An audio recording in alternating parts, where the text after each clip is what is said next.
Welcome to today's video. My name is Madelon Vos and this is Madelon Talks. Today we'll discuss the most important macroeconomic and Bitcoin related news of the week. And in this week's video, we're going to take a look at the price of Bitcoin because the price of Bitcoin keeps on rising. And the real question is, where is it going? Where is the price of Bitcoin gonna end this cycle? We're going to take a look at that. We're going to do that by testing some different kind of models, going to take a look at the latest news around Bitcoin and especially the cryptocurrency market regulations, etc.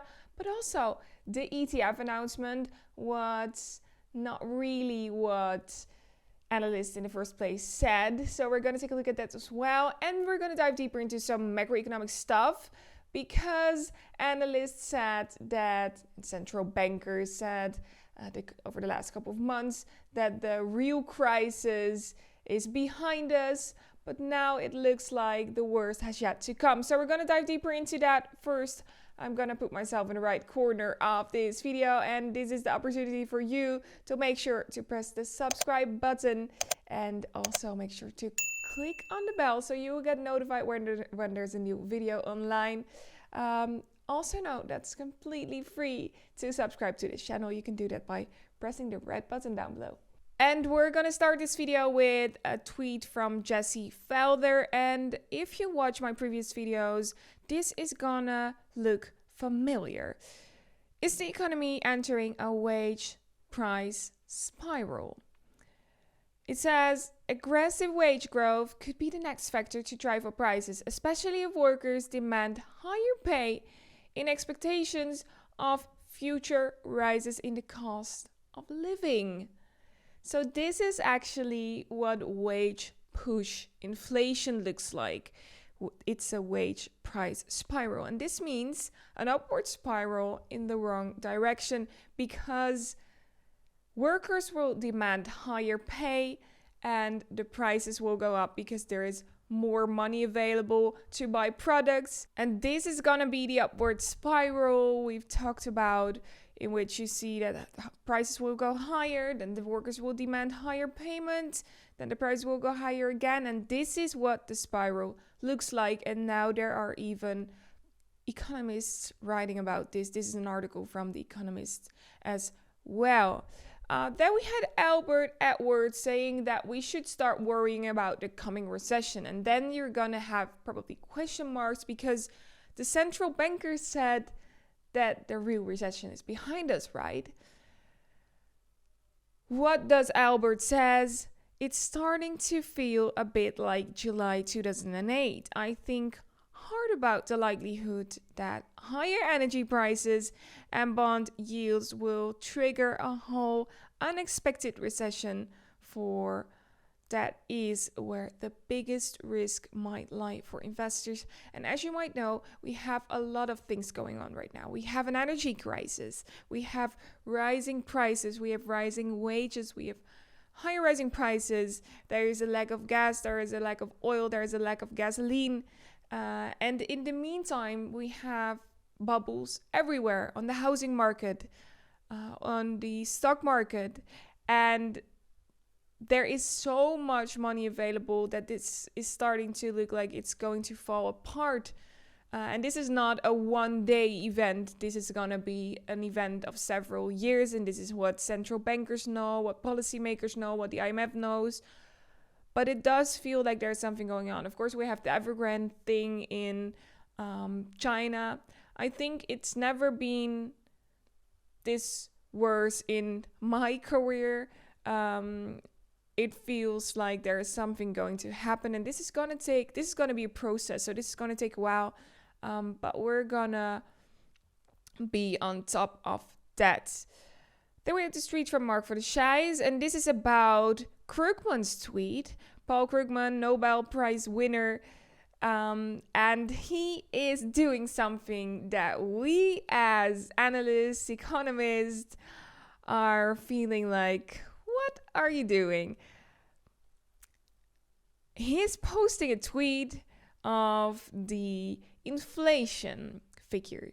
And he says the inflation rate. And he says, why isn't everyone calling this win for team transitory. And as you might know, we've heard Jerome Powell talking about the fact that inflation is going to be transitory, but a lot of analysts, economists said, this is not going to be transitory, including me. This is not going to be transitory. This is just the beginning. Now we have something strange going on because it's showing us a chart of the 2.8% CPI going down, back down below 1% again. Mark van der Schijf said, Krugman sees the CPI at 5.4% and decides to look at the core inflation. So what he's showing us is not the real inflation figure. He's showing us the core inflation. And the core inflation doesn't include food. It doesn't include energy. And it doesn't include housing. And as you might know, because of the food crisis, because of the energy crisis, there's going to exist a food crisis. So the prices of energy, food, and housing are increasing really badly. And what he does is taking these out of the CPI. This is going to get really easy, right? If you take all of the normal stuff people use, then you don't have a normal measurement for deciding if there is inflation when it comes to your purchasing power. So, Mark van der Schijf said, you know the things that we all spend our money on. He decides to look at the core inflation to argue this is going to be transitory. And Mark van der Schijf says this is not going to be transitory. Inflation is here to stay. And then we had a tweet from Jason Furman. And he found the same thing. Paul Krugman tweeting about the core inflation instead of the normal median CPI. And he said, this is a strange argument.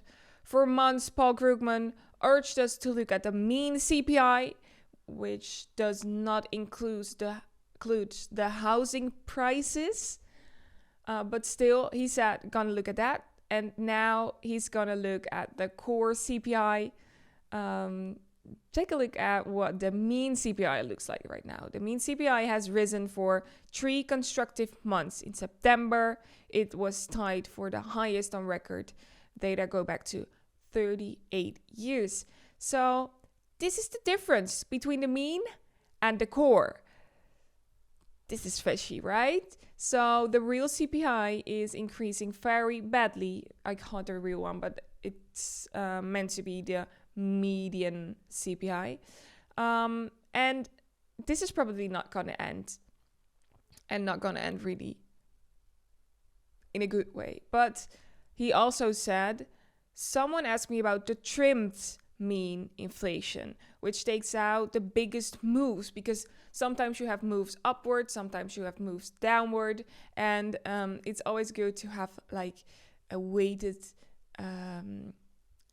form or a moving average, something like that. So what he does is creating a trimmed mean CPI, and it's the 16%. And as you can see, there's a lot of people that are really feeling like this is going to be great. This is going to be interesting. And he said it has picked up more than the mean CPI. So this is the concept of Jay Powell has been citing for inflation going to be transitory. So he said that inflation is going to be transitory purely based on the trimmed mean. And now everyone is going to look at the core CPI, which is going to be so strange. But okay, keep in mind that if we take a look at the inflation figures, we're going to take a look at the mean, and we're going to take a look at the other one, the 16%. But I wanted to include this tweet of Willem Middelkoop. You probably know him. He's the writer of The Big Reset, and he wrote this book in 2013. So this means that he had some visionary view on what the future would look like, and he knew that the financial system the macroeconomic system was going to collapse one day. He's in this book, he's not discussing about the fact that there's going to be a big collapse. No, there's going to be a collapse of years. So this is a process that's going to take years. But he says, if we take a look at what's going on right now on economic perspective, on energy perspective, so we've just mentioned those two. On economic perspective, we have the debt crisis. So this means that usually when there is growing there's new growth coming into the GDP, into the economy, then you want to have higher interest rates. But right now it's not possible to higher the interest rates because there is so much debt around us. We're currently living in a debt crisis. So on economic perspective, we have a really tough situation for central bankers to be in. We have an energy crisis because there is not enough resources, and this is gonna maybe even give us a food crisis. Then we have a macroeconomic perspective. Oh, this is what he mentioned. I think he's I don't know. On macroeconomic perspective, we of course have all these bubbles and whatever going on right now. On geological perspective, we have so much, and on social as well. So he feels like this system is starting to break down, and that's what I just mentioned. It feels like there's so much going on right now, and we're in the middle of this storm. He also said that inflation, energy, debt, housing, migration problems seem to be intertwined. And he also said this is not a one-day event, but a decade-long process. So keep that in mind. We're going to take a look at that as long as it continues, and we're going to be on the front row seat. So let's take a look at The Guardian. The Guardian wrote an article about Bitcoin that could be the trigger of a financial meltdown. And this is what the Bank of England stated.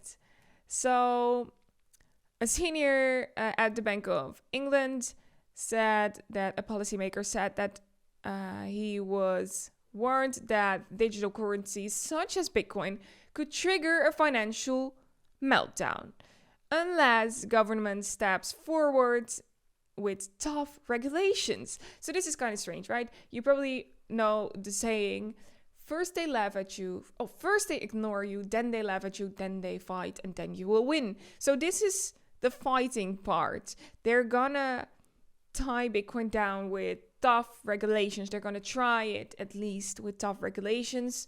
And they know that their house of cards might collapse because people see that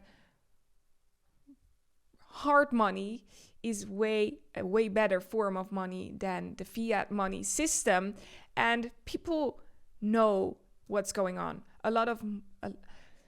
You probably have heard about the fact that if people know how money works, then there will be an entire collapse of the system. And so much people right now know how money works because of Bitcoin. So I can imagine that this could trigger a financial meltdown. Of course, it's not going to be like everyone is going to Bitcoin and blah, blah, blah. But this is a systemic risk for the Bank of England, for the pound as well, even though it's not even a big risk. It's never going to be a big risk. But this is going to be an easy way to explain why they want to have tough regulations. But they are kind of scared. And then we had the president of Russia, Vladimir Putin, expressing himself about cryptocurrencies. So when the Bank of England says this is going to be a systemic risk, he said crypto may exist as a means of payment. So he's doing the exactly opposite. It's too early to talk about the trade of anything in source of crypto is what he said, but cryptocurrencies are not supported by anything yet. But in order to make cryptocurrency, it demands tons of energy. So far, we must use traditional hydrocarbons. So he has invested some time in studying what cryptocurrencies really are. State Duma deputies will think about legislation, restriction on investments of qualified investors in cryptocurrencies and crypto assets in order to protect private investors. So they are also mentioning cryptocurrencies in order to roll out new regulations. It is simple for miners to use the situation and worsen the situation at the expense of reduced tariffs for the population. And then the G7 leaders issue central bank digital currency guidelines because they know that their system is at the end of it and they need to have something new. So the G7 countries, which comprised of Canada, France, Germany, Italy, Japan, United Kingdom, and the United States, mandated that any newly launched central bank digital currency should do no harm to the central bank's ability to maintain financial stability. So this means that this kind of central bank digital currency will still be led by central banks. Central banks will have the power to do what they want with central bank digital currency. Strong international coordination and cooperation on these issues helps to ensure that public and private sector innovation will deliver domestic blah blah blah blah cross-border benefits.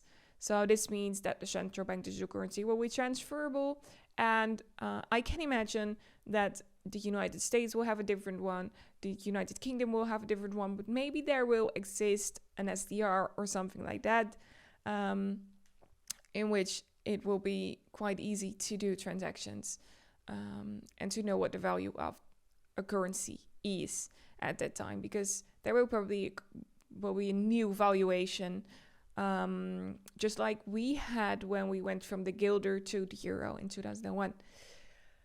But it's not gonna be a better form of money or something like that. Then there was Morgan Stanley's CEO talking about the fact that Bitcoin is not going away. And we know that when commercial bankers are talking about Bitcoin, they probably do this because this is good for themselves. We have had Jamie Dimon calling Bitcoin a fraud, calling Bitcoin interesting, calling blockchain interesting, calling Bitcoin worthless again, and especially after they probably invested in Bitcoin or Bitcoin futures or whatever. So here we had James Gorman sharing his thoughts on Bitcoin in a call, saying that cryptocurrency is not going away, and probably he wanted to have this as a news article. Maybe they've invested in Bitcoin or something. It got no intrinsic value is what he said, and regulators are going to regulate the hell out of them. But I don't think crypto is a fad. I don't think it's going away. I don't want to know the value of Bitcoin should not or should be. These things aren't going away, and the blockchain technology is supporting it is obviously very real and powerful, is what he said.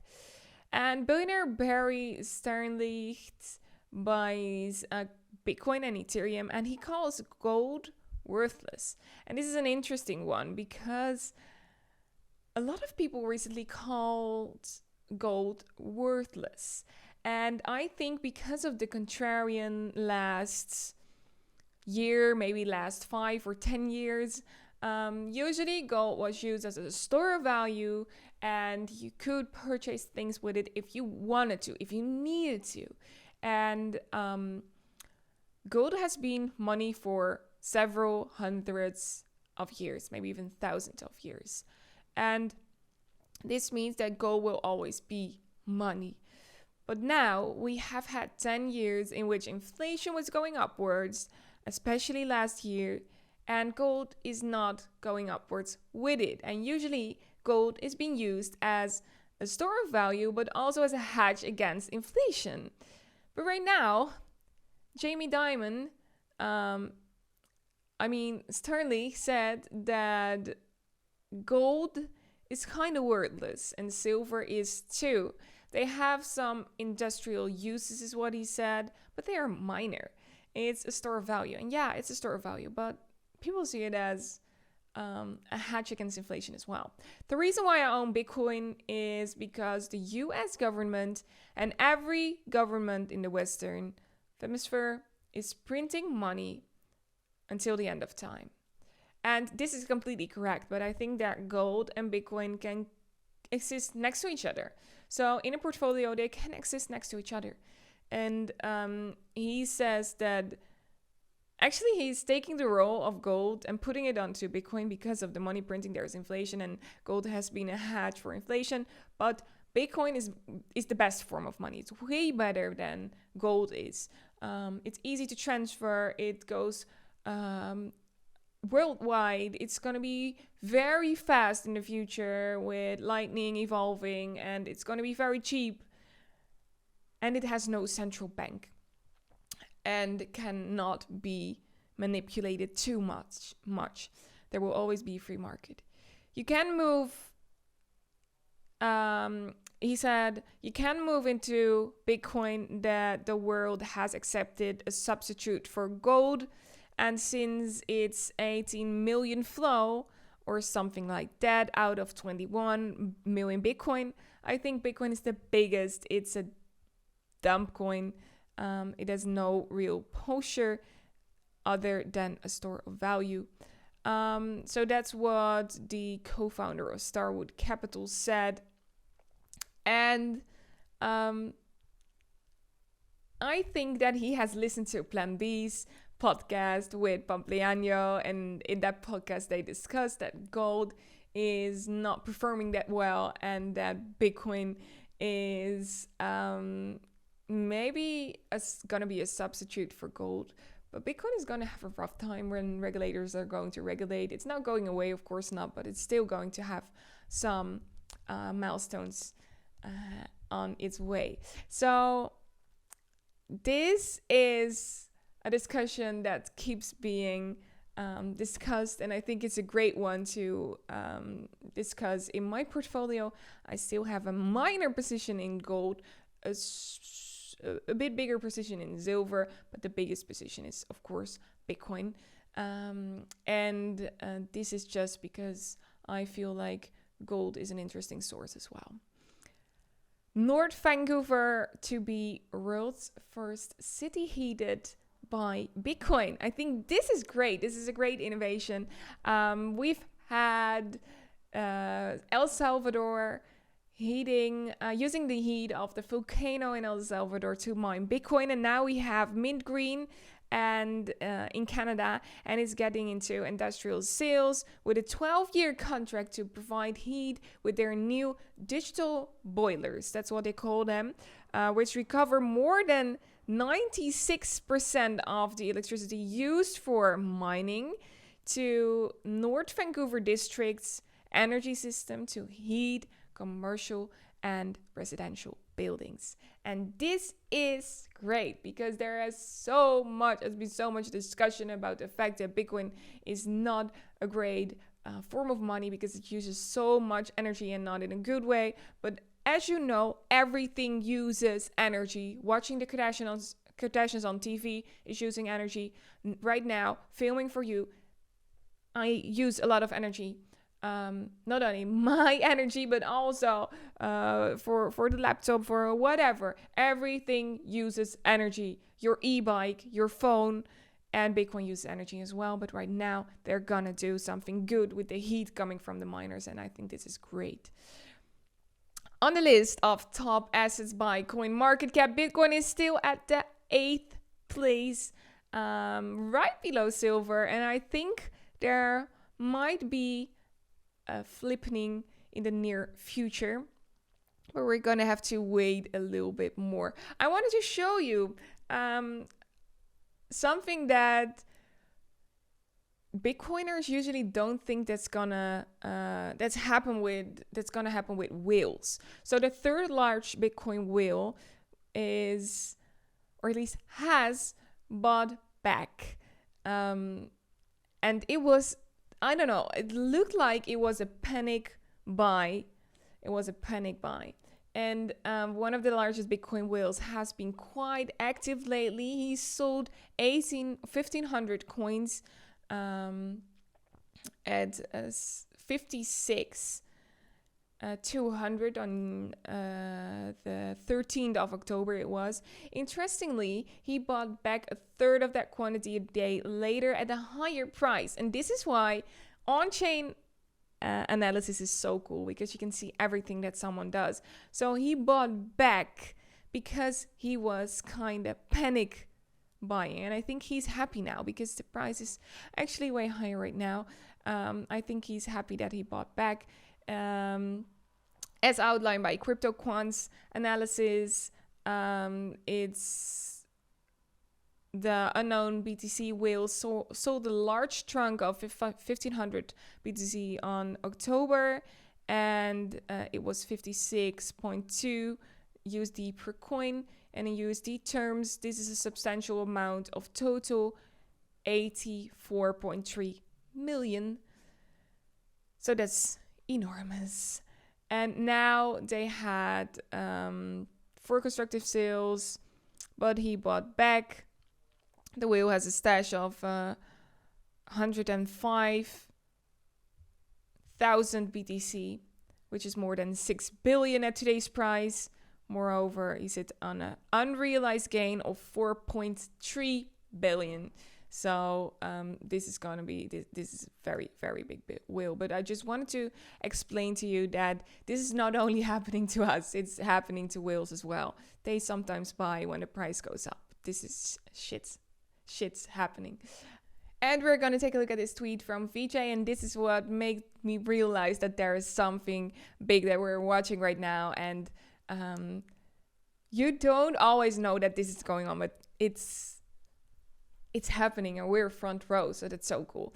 When I joined Google almost 20 years ago, I felt like having a front row seat on history, the history of technology.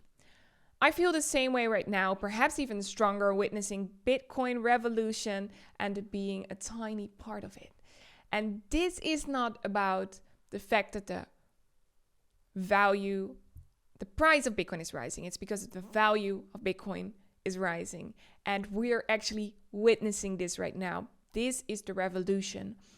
You came probably for the money, but right now we are a big part of the revolution, and that's why we're all staying here.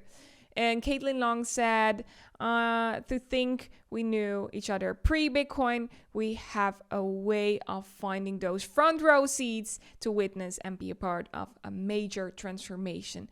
It's an honor to go through Bitcoin revolution with you. And Jamie Song said, I felt 10 years ago that I had a front row seat in the history of money. And we're still witnessing this transformation of money right now. What I also wanted to discuss is Plan B, tweeting about the ETF. And you've probably heard the interview from Pompliano and Plan B. If you haven't heard or watched it, you should definitely do that. Plan B is even talking about higher prices for Bitcoin, and you should take a look at it, because he also mentioned something about the Bitcoin ETF and that this is huge. And after a couple of days after this interview, there was some news about the Bitcoin ETF. And on Monday, the first Bitcoin ETF, it's not a normal Bitcoin ETF, but it's a future Bitcoin ETF that's going to launch. And this is where a lot of things are being said about. The first Bitcoin future Bitcoin future ETF is not a real Bitcoin ETF. Usually when you think about an ETF, you think that this is a total thing that has an underlying driver, and the underlying driver would in this case be Bitcoin. But that's not true. In this case, it will be the future of a Bitcoin. So the CME futures will be the underlying product. So it's actually collateralized. And this means that we have to take a look at the future, but the future is cash settled. So this means that there are no real Bitcoins involved. And this is about the Valkyrie Bitcoin Strategy ETF. But there's also another ETF, and this is the world's first tier 1 ETF. And this is about real Bitcoin. And that's what we wanted, but that's not coming on Monday yet, because we have the FAC, the Financial Conduct Authority, FCA, still waiting on the decision. So we are taking steps, but with this Valkyrie Future Bitcoin Strategy ETF, there can be the market can be manipulated. So keep that in mind. The same what we had with the bond market and the futures market as well. So keep that in mind. But we are going to want to see, or going to want to wait for the real Bitcoin ETF to have real underlying Bitcoin in this ETF. We're going to take a look at the price of the stock to flow model, or at least at the end of the stock to flow model. Where are we sitting right now? This is looking like this, and we've mentioned this so many times. I've had some questions about people saying, why are you looking at the stock to flow model and why are you not looking at the stock to flow cross asset model? I'm looking at the stock to flow model because the cross asset model is really hard to use in terms of time frame, because there is no time on the X as, and this means that we have on the cross asset model, we have these multiple groups of gold, of diamonds, of the housing market, and this has nothing to do with timing the market, and the stock to flow model is really easy to put in time, or to show in time what it does. So that's why we're looking at the stock to flow, the normal stock to flow, and not the cross asset one. And we're going to want to take a look at this chart. This is the cycle chart, and I love to look at this to see where we're sitting right now, and we're actually almost at an all-time high. We're almost sitting at an all-time high. We're the light blue one is the first cycle from 2012 until 2016. Then we have the dark blue one, that's the cycle of 2016 until 2020, and right now we have the cycle of 2020 until now, and it's gonna take until 23, I think, if I'm right, maybe even 24. No, I think, yeah, it's gonna be 24.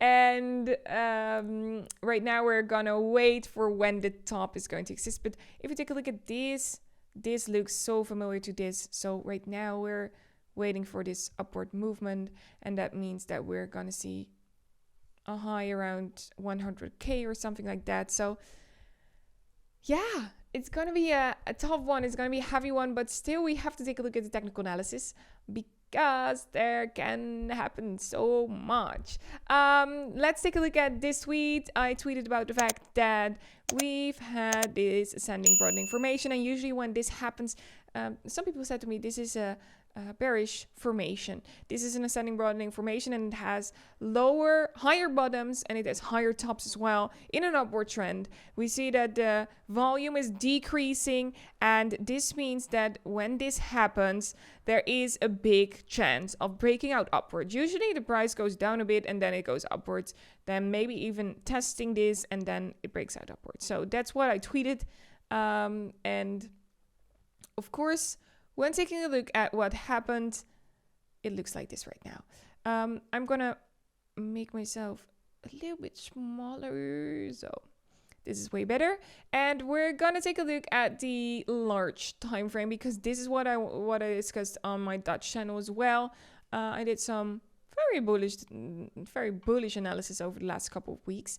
I'm going to show you what I did. This is the cup and the handle we're actually seeing right now. So after we've had this head and shoulder formation, we actually had a price target around, I think it was 32k. We went down below. We've had this falling wedge, broke out upward to this level. Then we had some new waves upward again, because we had this head and shoulder pattern. This is where the head and shoulder pattern had their high. Then we had this falling wedge again. We broke upward, and yeah, we had a position over here. Then we had this ascending triangle, and then this ascending broadening formation breaking out upward again. So we're now quite high on RSI, but still looking okay. Keep in mind that we can sit for a while quite high on RSI when in a bull market. So if we're actually right here, take a look at this, we're right now sitting over here, then we could go way higher. So keep that in mind. What's the biggest driver I'm looking at right now? So we can still fall down a little bit. That will be great, because we have built a lot of upward momentum, but it would be great to see the price going down a little bit again. And if we take a look at this head and cup and handle pattern, we can calculate the target price of, we can calculate the target price, where we heading right now. And I've done this in the last video as well with the upward target. I've mentioned it. So we're actually halfway right now. We're on our way to 72 or so. And yeah, we can have a setback, a little bit of a setback, but for now we're still on our way. And this doesn't mean that this is going to happen in, let's say, 2 days or so. It's gonna take, maybe even it might gonna take until December or something like that before we hit this target. And taking a look at the 4-hour time frame. So we're gonna zoom in on the 4-hour time frame. So taking a look at what we're seeing right now, we can actually calculate a price target of, let's say, this until this. This is not. Let's take this. We almost hit the target price. Usually I take this to be safer. So where it starts, this is not what the books say, but this is quite safe to play. And we might see the price moving downward. We have some bearish divergence. So if we fall down on our zine, fall down over here, we can fall back into a new support, old resistance becoming a new support line. That will be the best in my honest opinion. But for now, it still looks good. We can have a retrace. We're going to wait for a new pattern to evolve. And in order to do that, we need to have a retrace. So we're going to wait a week. And for now, we're not doing anything. If the price breaks downward this line, we can see that as a sell signal. But for now, we're still good. And we're still on our way to 72. Okay, for now, I would like to thank you for watching. Also, make sure to put down below what you think of this video and let me know what you think of my price target. Do you feel like we are in a revolution right now? Or do you feel like this is only about price and this has nothing to do with the real revolution? This has to do with price. Let me know down below in the comment section. Also, make sure to don't forget to follow me on Twitter, because I'm tweeting quite often lately and tweeting about what's going on right now. And yeah, it's really helpful to follow me on Twitter and to know what's going on right now. For now, I'd like to thank you for watching, and I hope to see you next week at the new Madelon Talks. Bye!